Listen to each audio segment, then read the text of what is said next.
Shri Gurubhyo Namaha Hari Om. Guru Brahma, Guru Vishnu, Guru Devo Maheshwara, Guru Sakshat Parabrahma Tasmai Shri Gurave Namaha. Yo Nityamachyadabadam Bhajigma Rugma Vyamohatastaditarani Trinaya Mene Asmad Guroho Bhagavato Siddhaik Sindho Ramanujasya Charano Sharanam Prabhadye.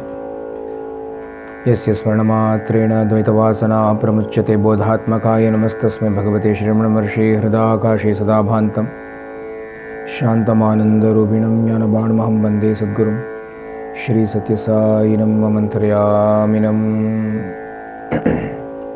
Janaki Kantasmaranam Anjaneya Swami Ki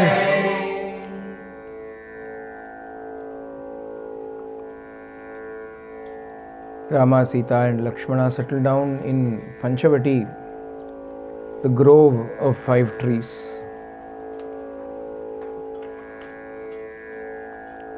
And everything was happy, everything was peaceful. They also met Jatayu. Jatayu was an old vulture that was a friend of Dasharatha's. And so when he encountered Rama and found out who Rama was, he said, "Consider me as your uncle, Uncle Jatayu. I will look after you all. If you have to go out somewhere, then don't worry leaving Sita behind. I will do my best to look after her. I will be there to give her company. Pechu tunainu solvom illaya. Can come and talk to me." Everything seemed to be wonderful. There was peace, there was harmony, there was the beauty of nature. They were even friends and relatives. The sages were not far away. Everything seemed to be nice, but a lesson that is taught to all of us in life. Martyavatarastu martyasikshanam. Shri Ramachandra Avatara's purpose is to teach man certain truths, home truths as we call them. If everything seems to be good, then don't become too dependent on that, because something can always shake.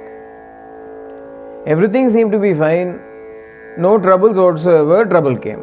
How did trouble come? Trouble came in the form of Shurpanakha. Shurpanakha was Ravana's sister.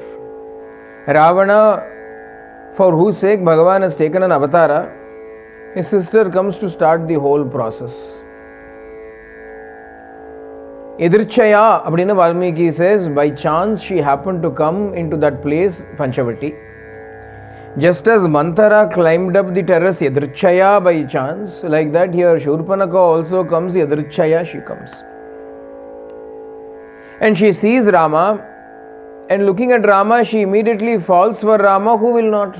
Everybody loves Rama, Alya. We've already established it clearly.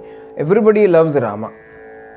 But the love that everybody has for Rama can be divided into various categories. There is that class to which belong Lakshmana, Sita, Hanuman, Vibhishana, etc. That is one class, one category. Then there is another category to which all the Ayodhyavasis belong. Then there is another category to which Shurpanakha belongs. Satvika Bhakti, Rajasika Bhakti, Tamasa Bhakti. Bhakti no cholrathukilla, but anyway. The love that Rama's attraction is like that, so they feel attracted to Rama. So she came and said, "I want to marry you." She actually stood under a tree and watched Rama. And she found that she and Rama were a match made in heaven. Avulukku thonitha. Adu endha heaveno theriyadu. Rakshasa heaven. Yenna, she looked at Rama and she said, "I am so fat, he is so slim." A perfect combination. And if both are fat, it is horrible. Both are thin also is not nice. Compliment bananam. His hair is so nicely done, even though with the matted locks, it's still Sukesha na cholra. It looks still nice. Ivlu na Tambra Keshi, copper colored hair for her. Rama's eyes abdi arakha irukam. Ivlu Vishalakshan, iva Virupakshi. Her eyes are crooked. Her eyes, you never know whom she is talking to. She might actually stand in front of you looking at you, but she's actually talking to somebody else. அப்படியே இருக்கா அவ. And she thought அவனோ Rama is very slim ஆம், இவளுக்கோ நான் மகோதரி அப்படின்னா சொல்லுவா அவளுக்கு table வேண்டாம் அப்படின்னு. She doesn't need dining table, she doesn't need study table, ஏன்னா எல்லாம் இங்கே வச்சுன்னு விடுவாளாம். She will just keep her book here, she will keep the plate here, அப்படி இருக்குமா அது. So she thought I am the best fit for ராமான்னு நினச்சாலும். அது எப்படி நினச்சோ தோணித்து அவளுக்கு.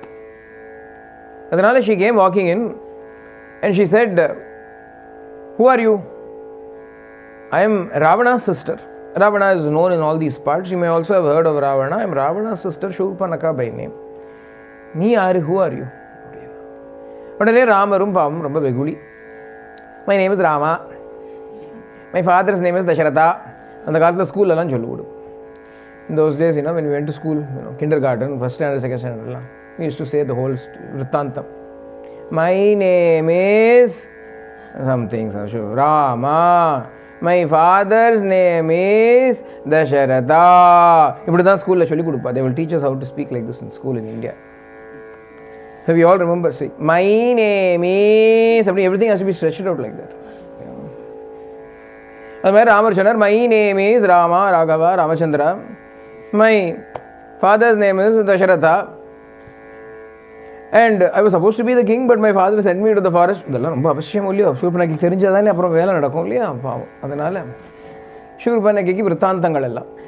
My father sent me, so I have come here on exile. My younger brother is with me, wife is with me. But I tell you what, I have come to marry you. You marry me and we'll wander around happily in these forests now, Shurpanaka said. But Rama said, I can't, I am already married.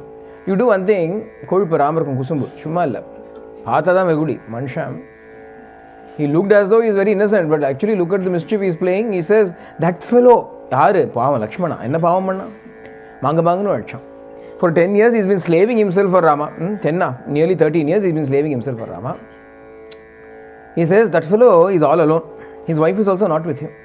Why don't you go and ask him to become your husband? Shurpanaka, idan Shurpanaka bhakti nu solla vanden.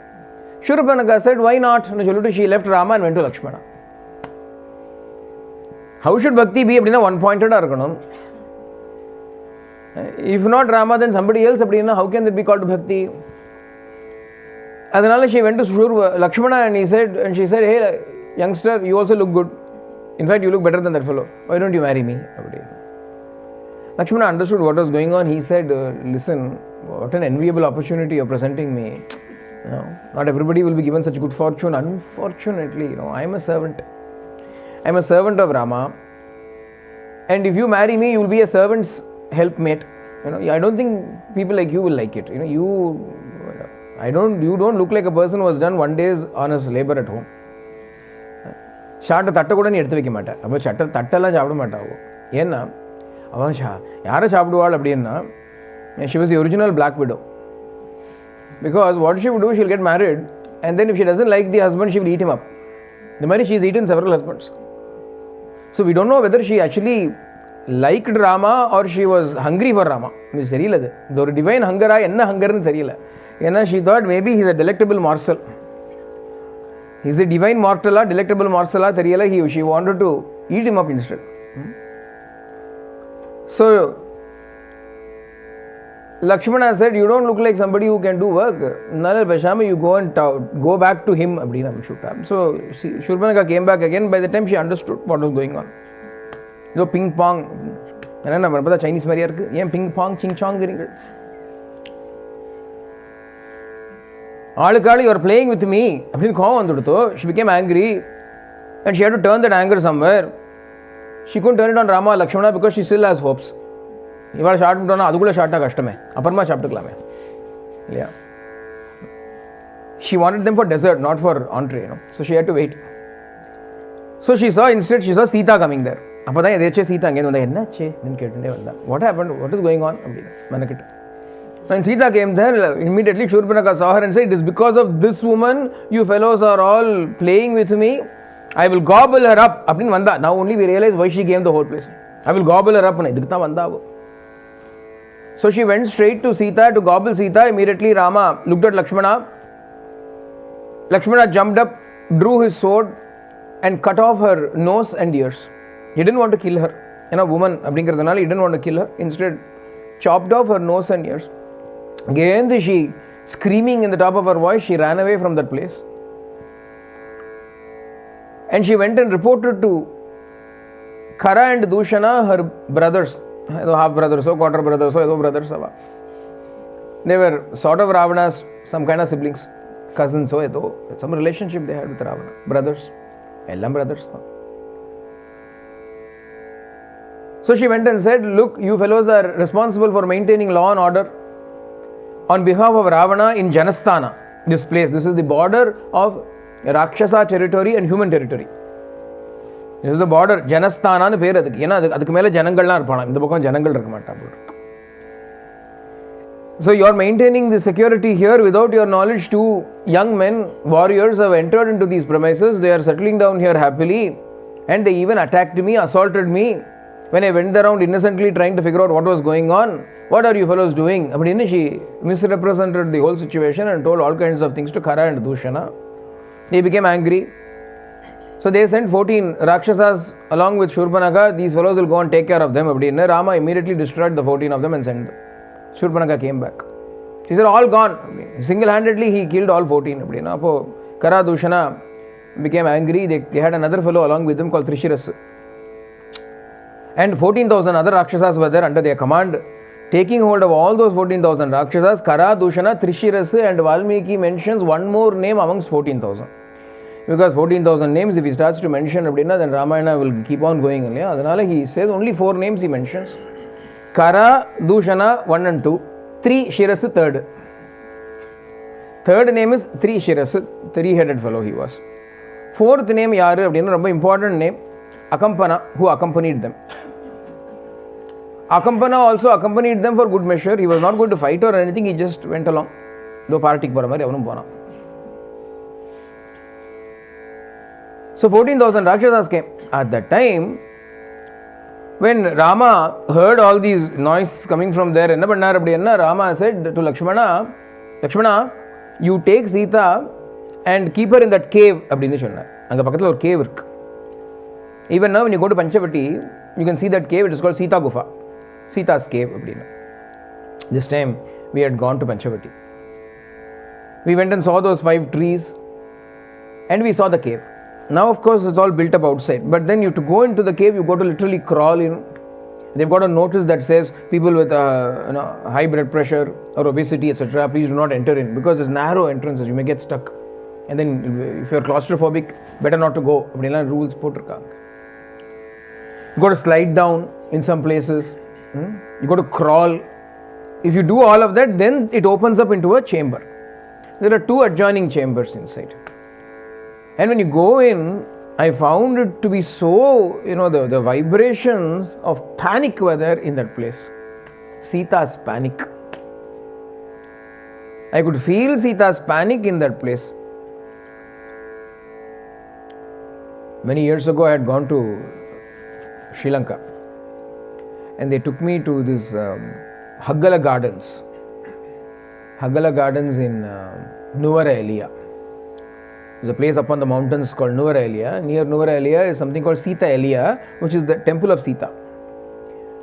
That is supposed to be the place of Ashokavana, where Sita was seated, Aparama Sundarakandathula.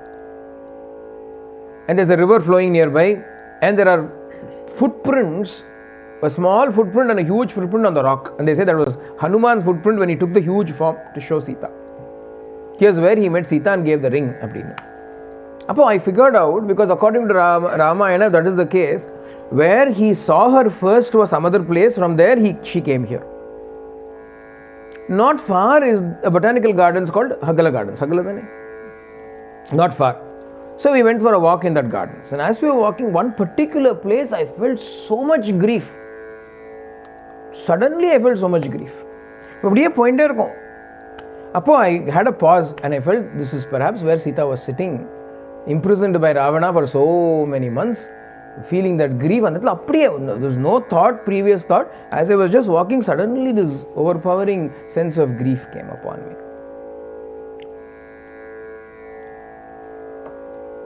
Like that, this cave, had a sense of claustrophobic panic there.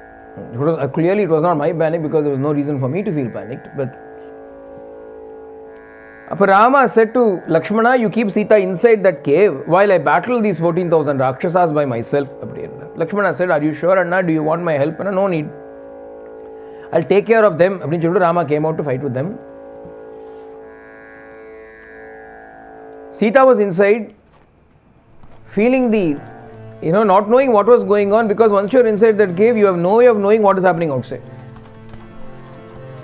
All you can hear is she could hear the twangs of the bows and arrows, the cries of horses and men or Rakshasas. And now what was going on? One person, Rama, facing so many of them. How is he? How is he? How is he? Abdin or panic order. She is pacing back and forth inside that cave. Outside, Lakshmana is standing. Shri Raghunandana Janaki Jeevan Ram Ram Ram Sai Ram Ram Ram Ram Alakh Nirajana Asura Nikhardana Alakh Nirajana Asura Rajivalochana Bhava Bhaya Bhanjana Rajivalochana Bhava Bhaya Bhanjana Ram Ram Ram Sai Ram Ram Ram Ram Ram Ram Ram Sai Ram Ram Ram Ram Ram Ram Ram Sai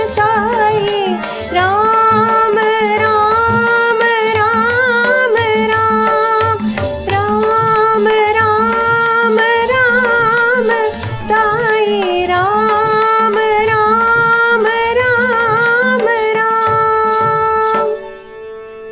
Suddenly Sita was panicking inside, calling out only Rama's name. Even when Rama is the cause of trouble, we can only call out Rama's name. Reminds me of an incident that happened once with Seshagiri Rao Garu. Seshagiri Rao Garu was with Swami in the early days, in the 50s, 40s, 45, 50 on the day. And he settled down in Parthi. The only reason why he went to Prashanti at that time was because some of the ladies in the house in Bangalore, they wanted to go to Prashanti to see Swami, to Puttaparthi to see Swami, and they wanted a male member of the family to accompany them because it is not safe for only women to travel. He was a retired person, so they thought, why don't you come, uncle? He said, all right, I will come. He came for that purpose, but when he saw Swami, he never went back. He never went back. This was his Netiki. I was talking about that kind of bhakti, Ilya. He said, this is the Shiva I have been worshipping all my life. Now that I have found my Shiva, why would I come back? You all go, I am staying here. He stayed there until he breathed his last. Fully Angadar. On one occasion, Swami was travelling somewhere to Chennai or something. And so Swami got onto the car. He asked Seshagiri Rao Garu also to come along with him. So he sat next to him in the back and the car started. Swami in those days had a habit. The habit was that after the car crosses the town or whatever and goes into the highway, the outskirts, and those days there was hardly any traffic. That this possibly was the only car going for the entire journey. Swami, what he would do is he would tell the driver to stop the car, and then he would switch. He would get into the driver's seat and he would start driving. And when Swami drove, how did he drive? Exactly, how did he drive? He drove at very high speeds. Slowly, it will inch 60, 70, 80, 90, 100, 110, 120, 130, 140, 150, 160.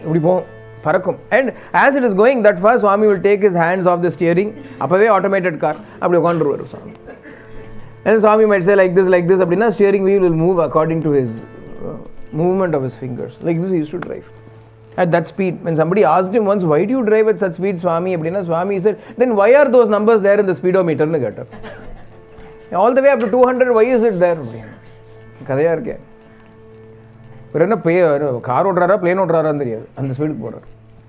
So poor Seshagiri Rao Garu sitting behind was so scared of the way Swami was driving. So you know what he did? He said, Sai Rama, protect me, Sai Rama. Who is driving the car? No, Sai Rama is driving the car, but what to do?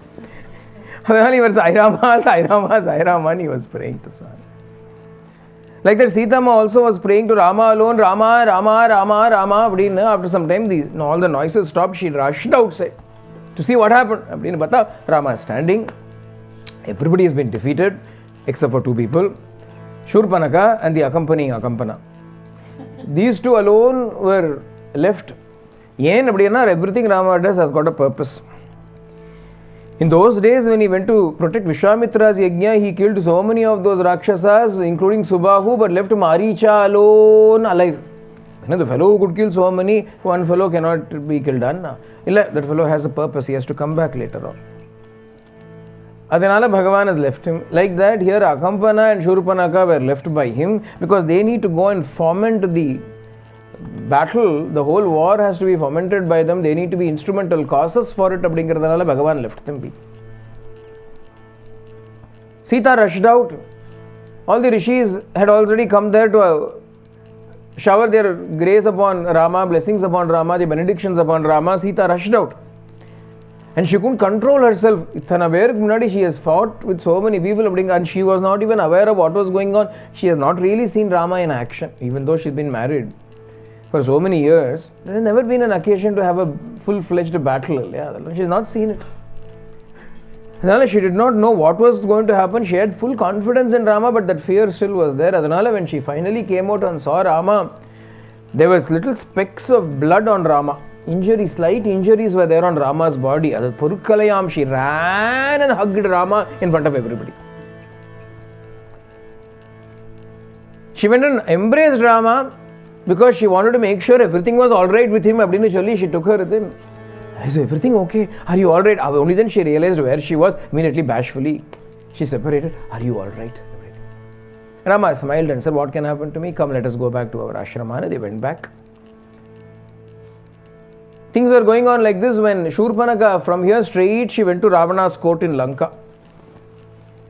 And went there and started to spin her entire story.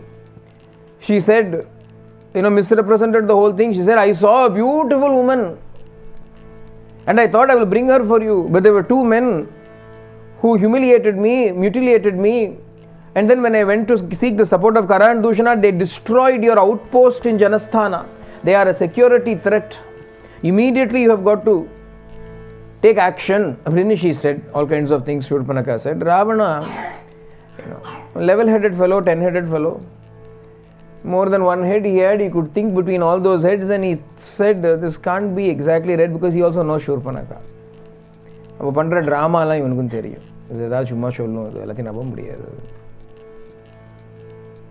Anyway, he inquired about the entire detail, and mostly he guessed about 20% of what she says must be true. What is the 20%? Okay, the destruction happened, all that happened, and that beautiful woman, Ravana had a hobby. Ravana had a hobby. He'll collect women. He used to, marry many women he had as wives. Valmiki says, interestingly, not one of those women were brought by him forcibly. Sita was the only one that he took and carried away forcibly. All the other women that were there in Ravana's Antapura were all had come there out of free will and choice. They had wished to marry Ravana. They had married Ravana, they had come. He was an extraordinary ruler, very powerful monarch. So who did not want to marry him? A lot of people, Devakanyas, Rishikanyas, Nagakanyas, Yakshakanyas, Gandharvakanyas, Rakshasakanyas, so many different women from so many different clans all married him, and they were living happily in Ravana's house. But when Ravana heard that there was an extraordinarily beautiful woman, he wanted to go and see her. Adanala he came. Adukku or idea vandhathu, he went first to Maricha. He went to Maricha. Maricha was living in a small island nearby. But he was living like a hermit. But when Ravana went there and said, it seems there is somebody called Rama who has come and he has a very beautiful wife. I want to go and get that lady for myself. Maricha started to tremble. Maricha became Kampana. Na Kampana na trembling. Maricha said, what is wrong with you? Who gave you wrong information? Don't even mention that name in front of me. Long time ago when I was very young, and he was a small boy at that time, he hit me with one arrow, and the trauma of that, I am suffering from post-traumatic stress disorder. Suddenly I wake up in the night shivering. I am scared of anything that begins with the sound Ra, Ratna, Ratha, Ratri. Like that I am afraid. Everywhere I see only Rama. I know how powerful he is. At that time he was a 12-year-old boy. By my reckoning he should be around 38, 39 years now. He must have come into his prime. There is no way that you should get into trouble with him. If at all, you can make friends with him, but never have him as your enemy. Appadina Maricha counseled. Ravana thought about it and came back. He said, okay, maybe we should just not get into this trouble. Appadina he came back to Lanka. Shurpanaka did not leave it be. Adukulla Akampana came there. So Ravana got out of an Akampana, second opinion kepame. Appadina surely, yeah, Akampana, what happened? You accompanied them, Ilya. But then he said, this all happened. Is there a beautiful woman? It seems there. No, she's very beautiful. Really, she's beautiful. Very, very beautiful. Appo confirmation on Durteve. Shurpanaka chumma sholale. So he went back once again to Maricha and he said, Maricha, I want your services. I want you to come. Maricha said, no, I'm not going to come. I already told you, didn't I? But Ravana became angry. He said, I'm not giving you any first right of refusal or anything. I'm commanding you. You better come. If you do not come, I will kill you. Maricha thought it is better to die at Rama's hands than Ravana's hands. Yedo Ra hand. Ra, Vana handa, Ra, Ma handa, Na. It is better to die by Rama's hand, and usually he decided to hop along with this game. So he came. Ravana's plan was such. He disguised himself as a rishi and hid there while he made Maricha become a deer. What kind of a deer? A magical deer. A golden deer. A deer with gem-studded horns, jewel-studded hoofs. Maya Mrigam. And this deer began to prance here and there near the ashrama. Appo Sita saw this deer. Sita saw this deer and she said, what a dear it is. Oh dear, how nice. So she called out Rama, oh dear, please come here. Rama said, what is it, dearest? No, there is a deer. Where is it? Very near. There you can see the deer. She showed the deer. Deer was very beautiful indeed, prancing around here and there. So what do you want about the deer? It is a very nice deer to see. No, can we have the deer? Why have the deer? We can make it a pet. It is almost time for us to return to Ayodhya. When we go back, we'll take this deer with us as a pet deer. And we can give it to Kausalya Amma. They will be a souvenir from wherever we have travelled. Wherever we go, we bring something from there. Paris pona or Eiffel Tower kondu varuvom. Singapore pona or Mer Lion kondu varuvom. India vanda or Taj Mahal kondu varuvom. And the madri inga vanavasathukku vanda enna kondu polamno some forest product. So she thought, we'll take this deer with us and go. An idea. So can you go get the deer for me? So then Rama said, okay, I can go, but what if I can't catch the deer alive? Then kill it. Kill it. The skin of that deer is still so beautiful, we can use it. You can sit and meditate upon it. Sita actually says, you can use it as an asana for your meditation. When we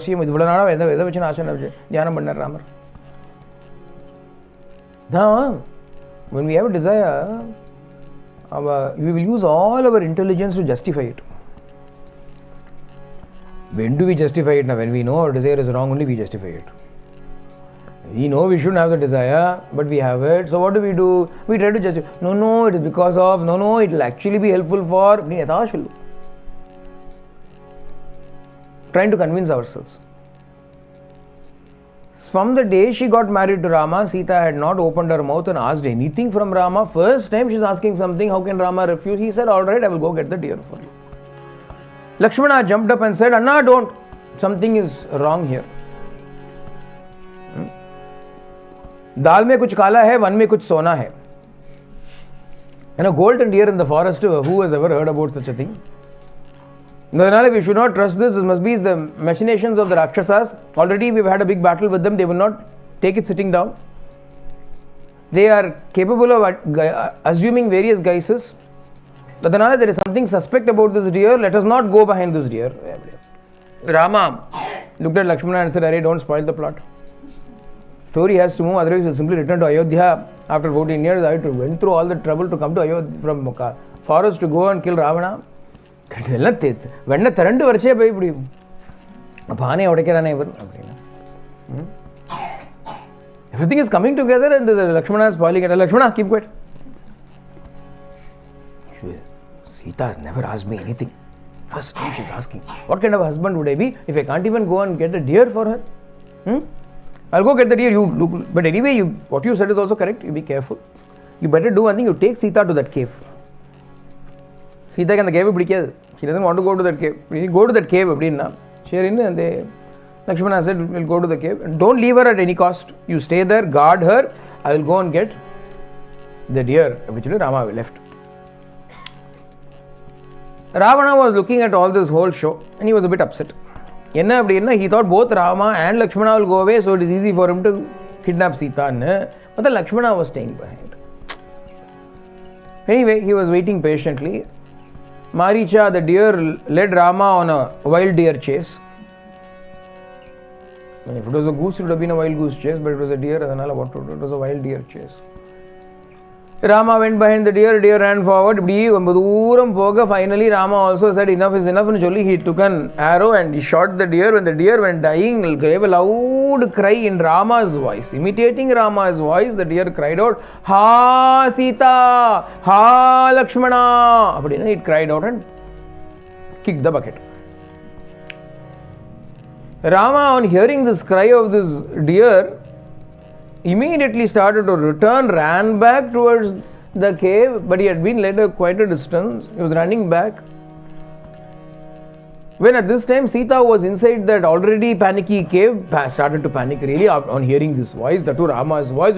Something has happened to Rama. Lakshmana, something has happened to Rama. Something has happened to Swami, something has happened to him. He is calling out for help. Go quickly. Lakshmana has received strict orders from Rama, do not leave her at any cost because things are a bit troublesome, stay there. He said, I cannot go, Anna has told me not to, I am going to stay here protecting you, nothing can happen to him.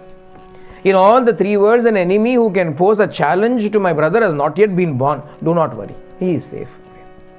But then Sita could not bear it, and the moment we know what Sita said, all the kinds of words that Sita hurled against Lakshmana, Vak Vajram. Lakshmana, who has always thought of her to be another Sumitra, his own mother. Against that Lakshmana, she hurled words, unparliamentary, objectionable words she threw against him. But all of that was not Sita in her own state. It was because of that influence of that cave, influence of that atmosphere. Adhila apdi panic aayirka paava. So she said, Lakshmana, go, do not tarry here any longer. Otherwise, I will not live anymore. She threatened him. But Lakshmana had no other option and he left in search of Rama. This was the moment Ravana was waiting for. He came there in the form of a rishi, a sannyasi, and he said, Bhikshandehi, give me some alms. Already disturbed, Sita came running out and she said, oh, sorry, he has gone out. He will come soon. You wait here until he comes. Ravana, in the form of the rishi, said, no, I cannot wait and I am hungry. Give me food. No, food is ready. Whatever fruits are there, give me that at least. So she brought the fruits and she held it out. He said, come and give the fruits to me now. Otherwise, I will curse all of you. But afraid that some curse will befall her husband and her family, she came out. He caught hold of her and kidnapped her and took her away. Uncle Jatayu was nearby, saw this whole scene and rushed up to protect Sita. But he was no match for Ravana's prowess. Ravana chopped off the wings of this old vulture. Despite it, the vulture gave a tough fight with Ravana. It shattered his chariot. Shattered Ravana's chariots, killed the horses of Ravana, but in the end, Ravana chopped off the wings of Jatayu. Jatayu fell down to the earth. After the wings are chopped, what can a bird do? Ravana, on the other hand, took hold of Sita and flew across the sky அப்படியே பறந்து போனான். In all our shows we see something traveling இல்லையா, அப்படி இல்லை. Ravana was capable of flying. ஏன்னா விபீஷணா வந்து fly பண்ணி வரலையா. Vibhishana simply flew across. Can Ravana, the brother of Vibhishana, not fly? They use a vimana when necessary, otherwise they can also fly. Like we can walk but we take a car, இல்லையா. We can walk but we take a car. They can fly but they also take a flight. Appo he caught hold of Sita and he flew into the air, and as he was flying into the air, Sita began to bewail, bemoan, calling out, Rama, ha Rama, Raghava, Ramachandra, where are you? Will you not come quickly? Come quickly, come quickly to protect me. Are you not the protector of devotees? Are you not the destroyer of these demons? Hey Pranapriyakara, my beloved, my very life itself, Purushottama, when will you come to protect me? Come quickly, protect me, protect me, protect me. Abdini she started to bewail in the top of her voice. Rama,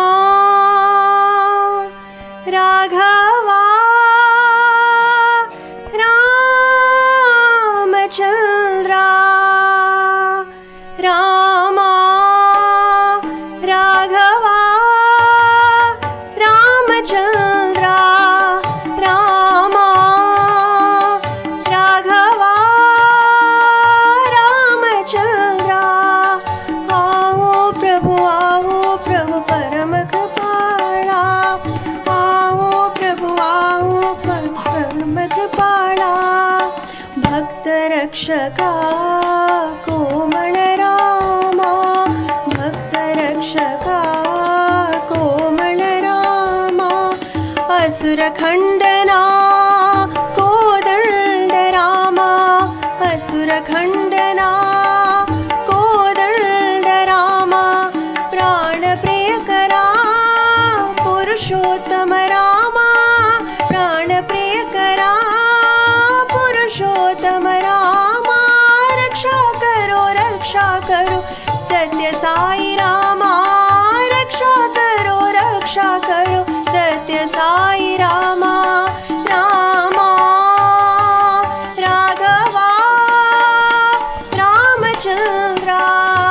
Rama Raghava Ramchandra, Rama Raghava Ramchandra. Hey Rama, hey Raghava, Ramachandra, come to protect me, come to protect me. In crying in this manner, Sita was abducted by Ravana. As Ravana was taking her and flying across in the sky, she happened to look down and she saw a mountain. And on top of the mountain, 5 monkeys were sitting. And looking at those 5 monkeys, she thought, hey, forest dwellers, convey the news to my Rama that I have been kidnapped by this Ravana. Abrinachali, she hurriedly took away some of the jewels that she was wearing, tore the corner of her own sari, bundled all of those jewels in it and threw it in their midst, hoping that these monkeys will find that bundle and hand it over to Rama when he comes searching for her. Hopeless, she threw it there and went. Ravana carries her away and brings her to Ashokavana in Lanka. Ashokavana was his pleasure garden. Ashoka means no sorrow. Ashokavana was Ashokavana for Sita, filled with only sorrow for her as she was pining and yearning for Rama over there. In the meantime, Rama comes running back, meets Lakshmana on the way. Lakshmana, why did you come here? It was all a stratagem of the Rakshasas. You were right, my brother. You had warned me correctly. It was all Maricha who had come in that form. And he unnecessarily called out in my voice, Ha Sita, Ha Lakshmana. No doubt it was to lure you away. Why did you come? Lakshmana said, and now would I come on my own? Am I such a fool? However, Sita Mata did not allow me to stay there. She spoke all kinds of words. I could not bear it anymore, therefore I came running. Rama looked at Lakshmana and he said, Lakshmana, your impulsive nature is going to be the undoing of all of us. No matter what anybody says, you should stick to your dharma. Your dharma is to obey me. Why did you not obey me? I told you to remain there. Why did you not obey me? Rama asked a question. He said, I do not know what great ruin is going to come upon us, befall upon us. Let us hurry to the ashramana. They ran back to the Panchavati. Gapartha, everywhere there were fruits scattered here and there. Scuffle all over the place. clearly something had happened there. Rama called out, Sita, Sita, Sita, where are you? Abdinnu Pata, there is no replying voice, responding voice. They ran to the cave, there was no sign of her there also. Everywhere they looked around, they could not find any sign of Sita. They ran to Anna, maybe she went to fetch some water at Godavari. Let me go check. Abdinnu Pata, there is no sign of Sita there. Maybe she has gone to pluck flowers. Abdinnu Pata, all the usual haunts, the places where she would go to, they went and checked all of those places, but there was no sign.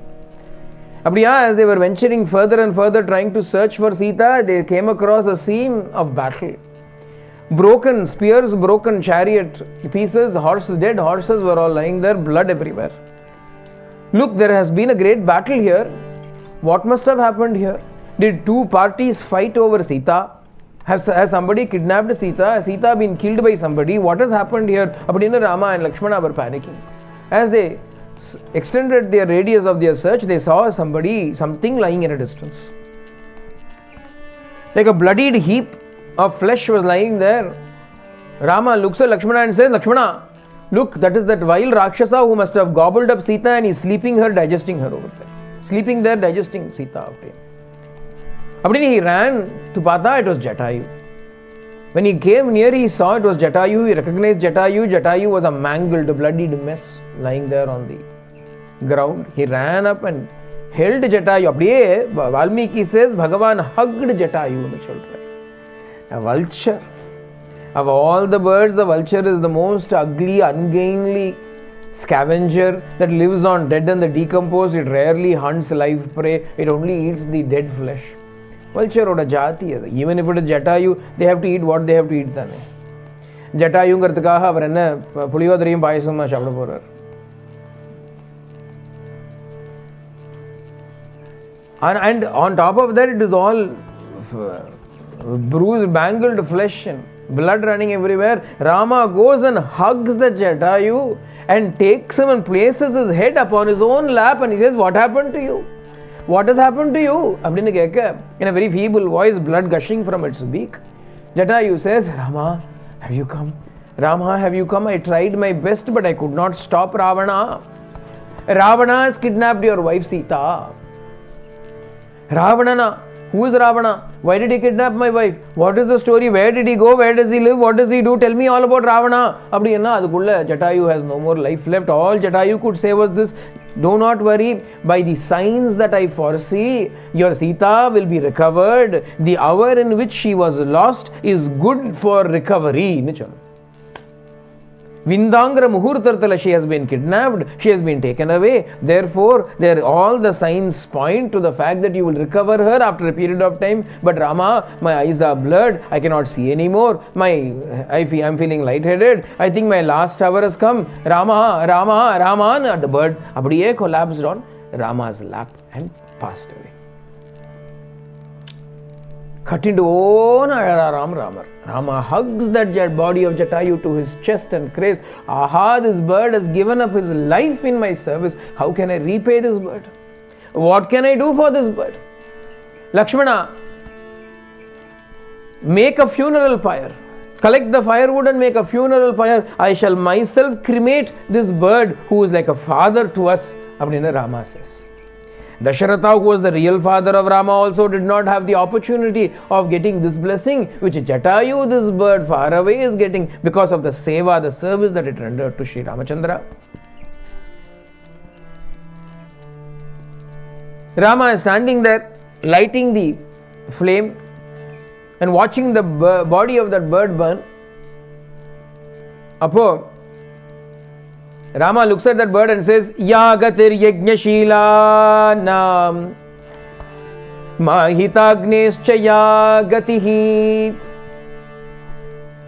aparavartinam yacha yacha bhumi pradayinam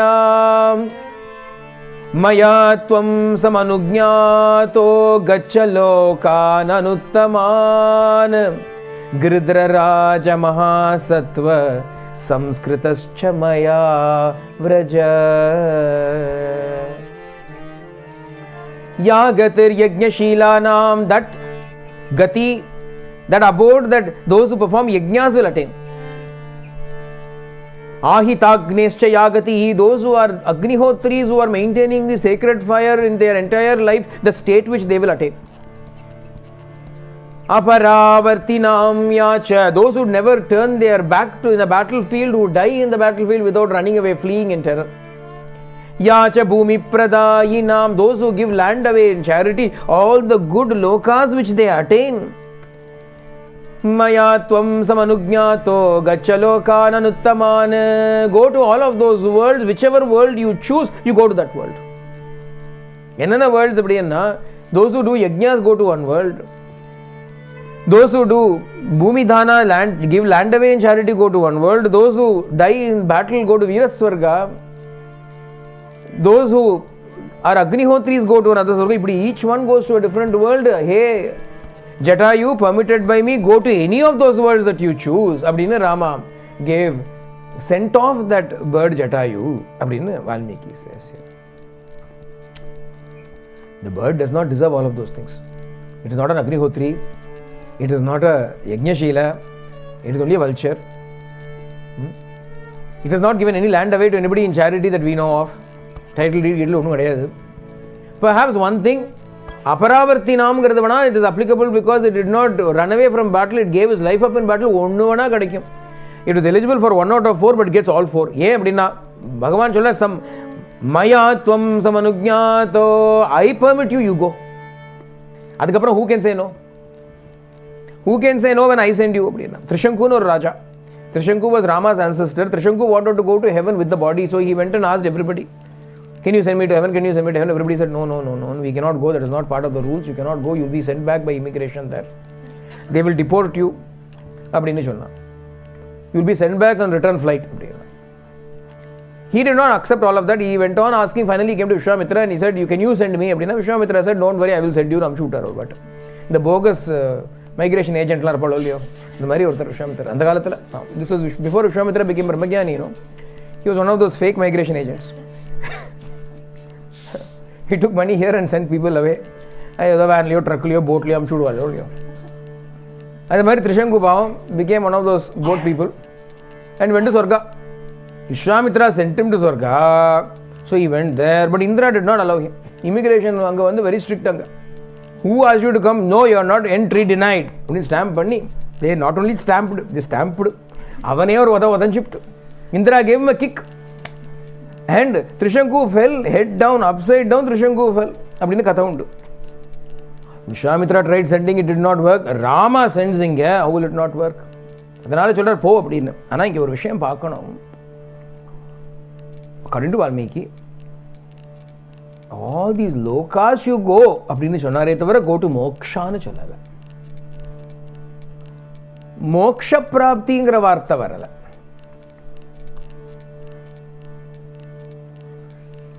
Bhagavan cremated Gurudeva Raja, this vulture king, but we do not know whether it was moksha. Many years ago, an incident in which somebody happened to give up their life for Swami, and somebody asked Swami, surely that person who gave up his life for you would attain moksha. They asked Swami, and Swami said in the interview to that person, Moksham ante emi anta sulabhama. Do you think moksha is that easy? Swami asked. Even if you die for God, it doesn't mean you'll get moksha. Yenna, Dehabhranti has to go. Dehabhimana has to go. The identification with the body has to go. The false identification with the limited self has to go. With that body, with that limited identification, whatever you do is not going to remove it, it is only going to cement it, strengthen it. How will that become moksha? Jnana deva tu kaivalyam. It is only through jnana that you attain that final state of liberation. The very meaning of moksha means moha kshaya, the destruction of moha. Whenever that moha is destroyed, however that moha is destroyed, it is moksha. If through bhakti you destroy that moha, yes. If by giving up your life for God you give up that moha, then yes. But if that moha is not gone away, then no matter what, it is still not the end game. Abdina Swami says. There was a person who had served Ramana Bhagavan very devotedly all his life. Since he found Bhagavan, he was serving Bhagavan. Painichami peru. He lived in up the hill when Bhagavan was there. Served Bhagavan in many ways. Right at the end, when he was passing away, Bhagavan went there. Ramana Bhagavan went there, sat next to him, placed one hand upon his chest, one hand upon his head, and sat there, waiting for that jiva, that individual consciousness to merge in facilitating that process. Bhagavan sat there. And right at the end, when it seemed as though everything had finished, Bhagavan decided to take his hands off, but that moment a vasana cropped up and he died with that vasana. So Bhagavan said, what to do? He may get a good birth, a higher birth, but it was not the end. Bhagavan was sitting there ushering him in that last journey. In spite of that, what does it mean? Nobody can grant you moksha. Nobody can grant you moksha. Bhagavan himself is only facilitating the process. Guru is only facilitating the process. They are making themselves available to you so that you may, in loving them, forget yourself. The ultimate means that they are offering to us is themselves. Bhagavan offers himself to us. The Guru offers himself to us by saying, here I am, now love me to the extent of forgetting yourself. We need something to hold on to. Niralambham is the ultimate goal, where we have got to unsupported, not leaning upon anything, not dependent upon anything. We have got to stay dependent and not even thinking anything in Artha. But it is a hard ask right at the beginning. So to make it easy, what do? Idudam Vishayame. This is the secret. All Vedanta, all Upanishad, all of those things are all Chumma. All of that makes good reading. Maybe good coffee table conversation. You can also pretend I know a few things. You can quote all of those things. None of those things are going to grant you. The rishis who attained jnana did not study any Upanishad. Their utterances became Upanishad. After realization, their utterances were Upanishad. They did not study Upanishad. Nowadays, everybody starts to read Upanishad. I do not know why they read Upanishad. Upanishat அப்படிங்கிறதுக்கு ஒரு meaning சொல்றா. என்னதுன்னா sitting near the Guruன்னு அர்த்தம். ஒரு word meaning they give. There is another higher meaning for it also, but the word meaning is போரும் நினைக்கிறேன். What is the word? Upa, near, knee, down, shat, sit. Upa, knee, shat means sitting very close to the Guru's feet in artham. That itself is Upanishad. What is happening there? Some ineffable transmission is happening constantly if you are in tune with him. You can never be in tune with him except if you love him. And how should you love him? To the extent of forgetting yourself. Willing to sacrifice anything. So many different stories are there in the Upanishad itself of who can attain that state. And the sthiti varanam, and the state varanam namak. So even though Jatayu here gives his life up for Rama, but still Bhagavan only says Gacha Lokan Anuttamanu, go to all of those lokas. Actually Rama is watching. Lakshmana stands there looking at Rama. Lakshmana for feeling. Until now Rama was crying. Ha Site, where are you? Site, where are you? When it comes to Jatayu, there is no sign of Rama's tears. There is no sign of Rama's weakness. Rama is standing there with full majesty, full dignity. Permitted by me, go to all the different lokas. And the Pathodane, Lakshmana feels. Jivalochana Jaya Jaya Rama Raghukula Bhushana Jaya Raghurama Dasharathanandana Lavanya Rama Abhaya Pradayaka Anandarama Janaki Vallabha Sugunabhirama Jagadodhara Satya Sai Rama Jagadodhara Satya Sai Rama. Adequately capturing both Rama's divinity and Rama's humanity. Because the avatar is such an enigma. What is the avatar? It's such an enigma. It brings together the human and the divine in one frame, in one form. He is neither fully human nor can we say it is lacking in humanity. He's not lacking in humanity. He's fully divine, but he's not lacking in humanity. It is such a mystery. It is very difficult for us to even deal with such people. See, Abhayapradayaka Ananda Ramana, Ananda Surupana Irukkakoodiya Raman enna pandrana ha Sithe, he is crying. Why is Rama crying? Is Rama doing a play acting? Is Rama doing drama? No, 100 times no. Rama is not a liar. Rama is not going to pretend to cry just to make a fool of everybody. Rama is feeling it. Rama is feeling it. A lot of people find it difficult to reconcile tears with Rama. Because they have stupid ideas in their head. They think Rama must be some superhuman being. But still human. The moment he has adopted a human frame, a human vestment, he has adopted also to some extent those human emotions and human feelings. And those feelings play out beautifully. When Sai Gita passed away, Swami came for that Samadhi function of Sai Gita and he shed tears. Swami cried. And people are looking at Swami cry. The first time they are seeing Swami, tears from Swami's eyes. And Swami himself, wiping those tears, said, "These are not tears of grief, they are tears of love. She was like a daughter to me. She was so devoted to me, and now that she has moved on, these tears are tears of affection, tears of love, tears of my heart being moved," in Swami said. Likewise, Rama cried for Sita. There is no denying Rama's crying for Sita. Adanaldan Janaki Vallabha Suguna Virama. Suguna, that is the beautiful quality that Rama has got. He is not indifferent to Sita. What is he crying for? That Sita, where is she? In what plight is she? Bhagavan is sympathy, feeling the pain of Sita, and he is crying here.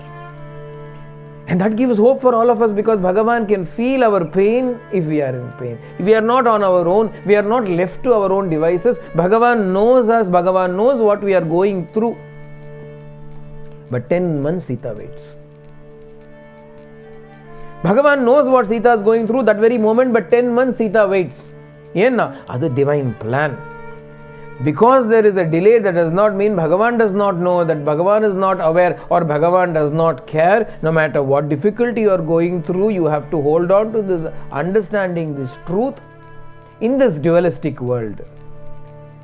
There is you and the Lord, and if you are in trouble, the Lord knows it, and the Lord cares. And in due course of time, He will come to your rescue. Poronamak. Any trouble? What trouble are we talking about? Financial trouble, mortgage trouble, marriage trouble, job trouble. Which trouble? Not those troubles. The pining and the yearning that we have to be with Him is the only thing He considers as trouble. That alone He considers as real reason for sorrow. The rest of it He does not consider as sorrow, because He has given it to you for a purpose. This we do not have the good sense to see. We have got some financial problem, God gave us that financial problem for some good purpose. That is not the trouble that He is going to come and rescue us from. That is our karma. Our own karma will redeem us when the time comes for it. But when will Bhagavan act? Now, what was Sita sitting there and doing in Ashokavana? Rama, Rama, Rama, Rama, Rama, Rama, Rama, constantly Ramasmarana, Ramachintana, Alya. That is why Rama is responding here. So Rama, searching in this manner after the cremation of Jatayu, walks along, encounters another Rakshasi called Ayomuki. She catches hold of these both. Of Angime, the same thing happens. Her nose and ears are chopped off. She runs away. Then as they are traveling, Kabandanu Asura, Rakshasa, he comes and catches hold of them. Then Rama and Lakshmana chop off his hands.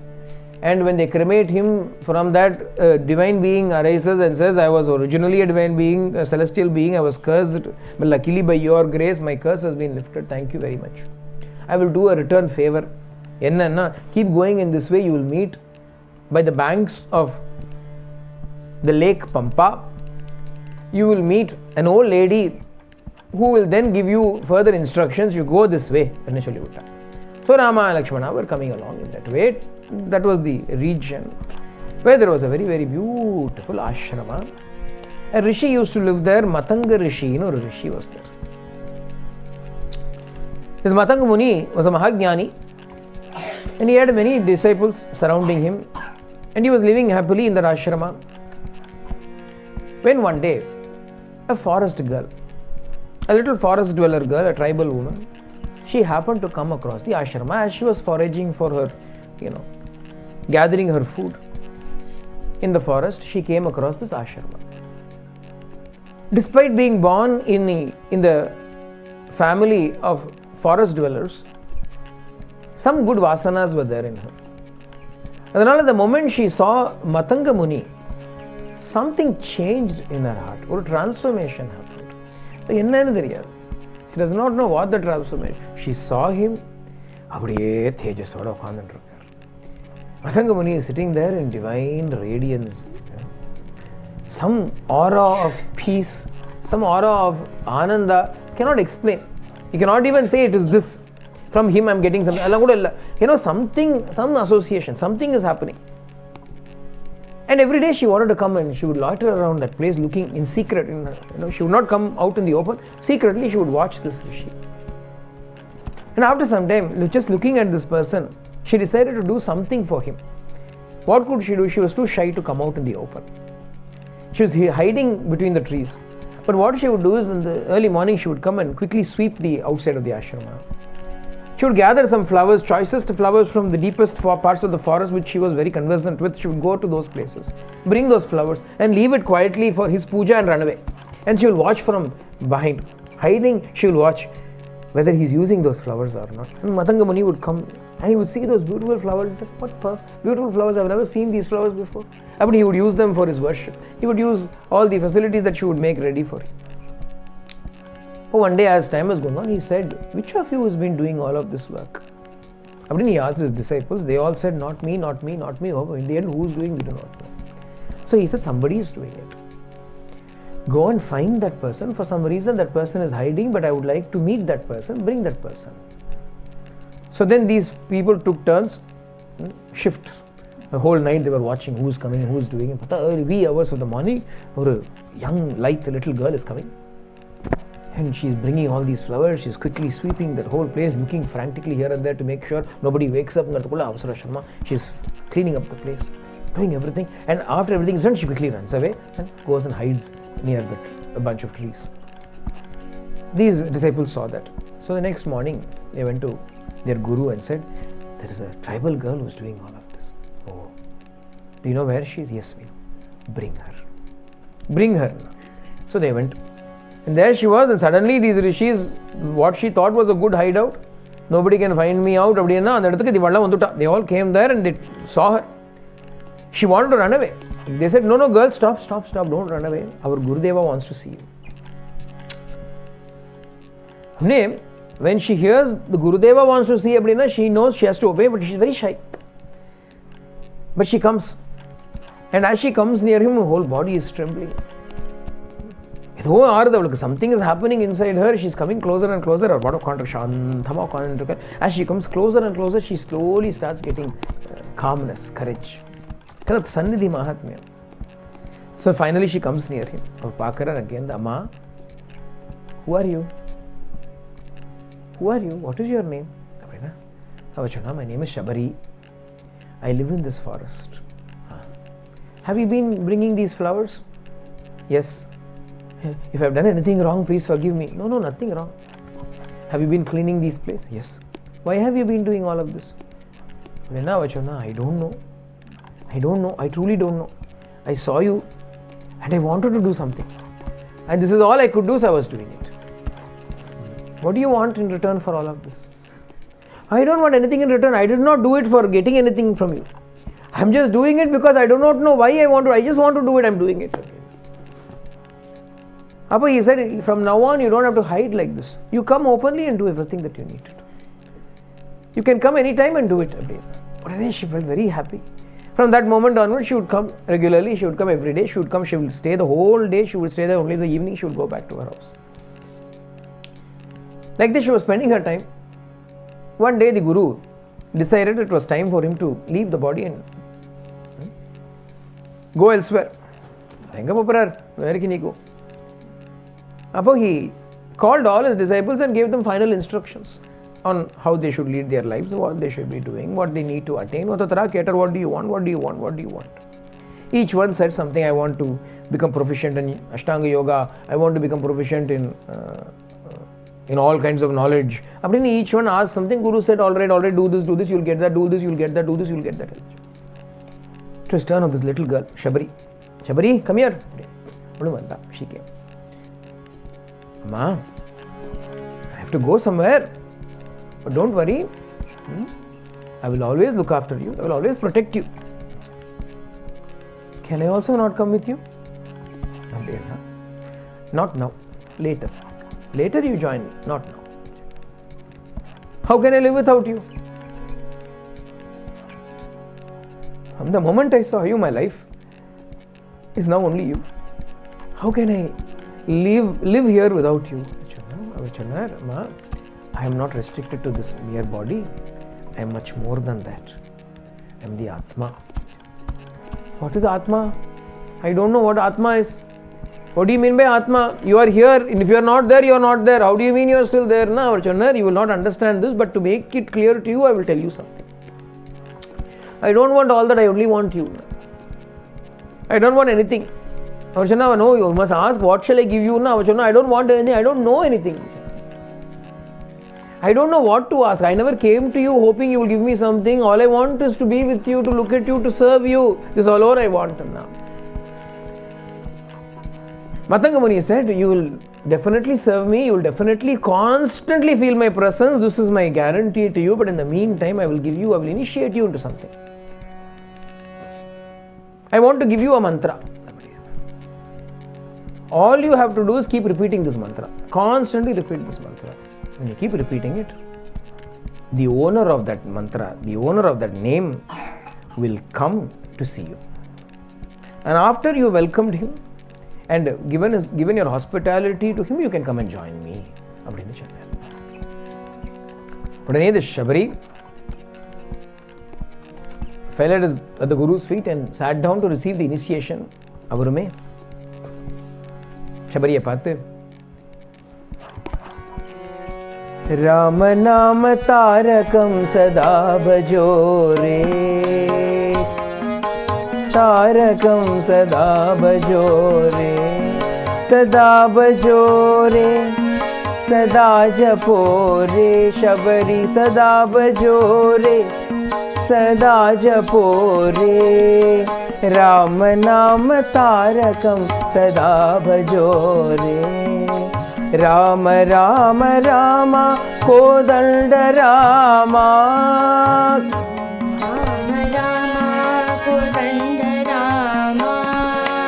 Ram Ram Rama Kodanda Rama, Ram Ram Kodanda Rama, Ram Ram Rama कल्याण रामा, राम राम रामा कल्याण रामा, राम राम कल्याण रामा,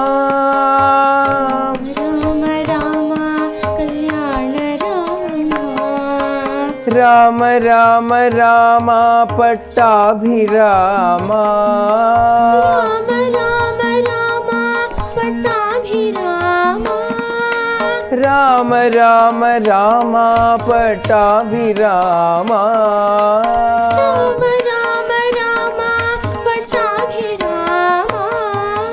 राम नाम तारकम सदा भजो रे, राम नाम तारकम सदा भजो रे, सदा भजो रे, शबरी सदा जपो रे, सदा भजो रे, शबरी सदा जपो रे, राम नाम तारकम सदा भजो रे,